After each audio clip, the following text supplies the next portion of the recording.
اسلام کی ابتدائی تاریخ کے میدان جنگ میں ایک جنگجو ایسا بھی تھا جسے دشمن اس کی بہادری سے زیادہ اس کی ایک خاص نشانی سے پہچانتے تھے، اور وہ نشانی تھی موت کی سرخ پٹی۔ آج بات کرتے ہیں اسی بہادر کی۔ سوچئے ذرا، جنگ شروع ہونے سے پہلے سر پر ایک سرخ رنگ کی پٹی باندھنا یہ صرف کپڑا نہیں تھا، بلکہ یہ ایک اعلان تھا کہ اب مقابلہ آخری سانس تک ہوگا۔ یہ علامت تھی ابو دجانہ کی۔ تو آخر کون تھے یہ سرخ پٹی والے بہادر؟ چلیے ان کی شخصیت اور اس علامت کے پیچھے چھپے راز کو تھوڑا قریب سے دیکھتے ہیں۔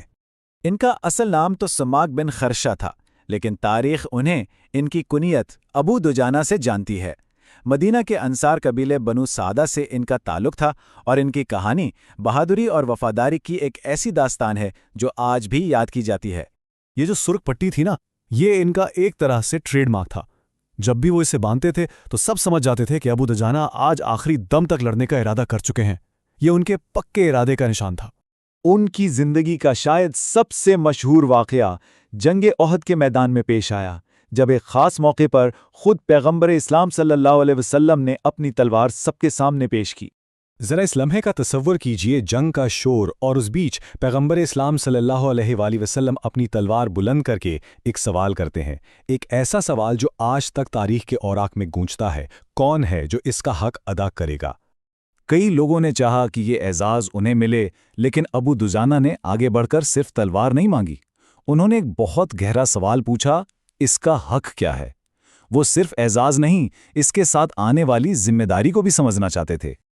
اور جواب ملا کہ اس تلوار کا حق یہ ہے کہ اس سے کسی مسلمان پر ہاتھ نہ اٹھے اور میدان جنگ میں دشمن کو پیٹھ نہ دکھائی جائے۔ یہ انصاف اور مکمل بے خوفی کا ایک عہد تھا۔ یہ جواب سن کر ابو دجانہ نے تلوار تھامی، اپنی مشہور سرخ پٹی سر پر باندھی، اور پھر ایک خاص اکڑ والی چال چلتے ہوئے دشمن کی صفوں کی طرف بڑھ گئے۔ یہ وہ چال تھی جو تکبر کی وجہ سے عام طور پر ناپسندیدہ تھی، لیکن جنگ میں دشمن پر رعب ڈالنے کے لیے اس کی اجازت تھی۔ لیکن پھر جنگ احد کا نقشہ ہی بدل گیا۔ ایک غلط فہمی کی وجہ سے مسلمانوں کی جیتی ہوئی جنگ شکست میں بدلنے لگی، اور اسی افراتفری میں ابو دجانہ کی وفاداری کا سب سے بڑا امتحان سامنے آیا۔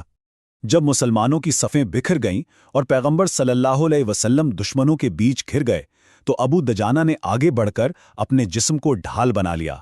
وہ ایک دیوار کی طرح کھڑے ہو گئے۔ تیر ان کی پیٹھ میں لگتے رہے، وہ زخموں سے چور ہو گئے، لیکن وہ اپنی جگہ سے 1 انچ بھی نہیں ہٹے۔ کئی سال گزر گئے۔ اب موقع تھا جنگ یمامہ کا۔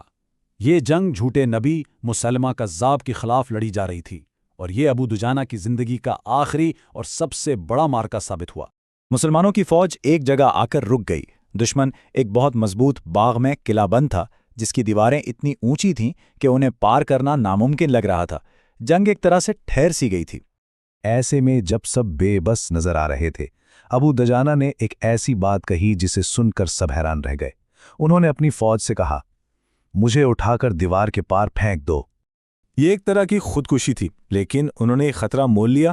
انہیں دیوار کے پار پھینکا گیا۔ گرنے کی وجہ سے ان کی ایک ٹانگ ٹوٹ گئی، لیکن اس شدید تکلیف کے باوجود وہ اکیلے لڑتے ہوئے قلعے کے دروازے تک پہنچے اور اسے اندر سے کھول دیا۔